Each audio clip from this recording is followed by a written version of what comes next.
Komisioni i Jashtëm i Parlamentit Evropian ka diskutuar progres raportin për Shqipërinë i hartuar nga reporteri Andres Schneider, duke analizuar reformat e ndërmarra dhe sfidat që vëndyjnë përballet në rrugën drejt anëtarësimit në Bashkimin Evropian.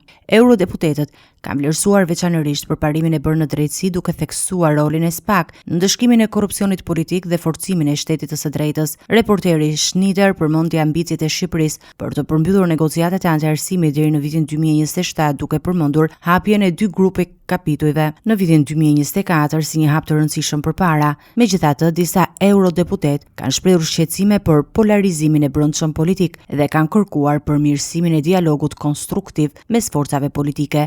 Gjatë diskutimeve, theksi u vute nevoja për zbatimin e rekomandimeve të OSBE-dit dhe Komisionit Venecias, veçanërisht në pragun e zgjedhjeve parlamentare të 11 majit, të cilat konsiderohen si test kyç për standardet demokratike të kërkuara nga Brukseli.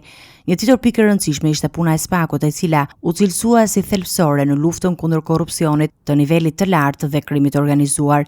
Eurodeputetët kërkuan që politikanët të shmangin çdo presion ndaj institucionit të pavarur dhe bën thirrje për shtimin e prokurorëve në prokurorinë speciale, si dhe ngritjen e një njësie të re për hetimin financiar.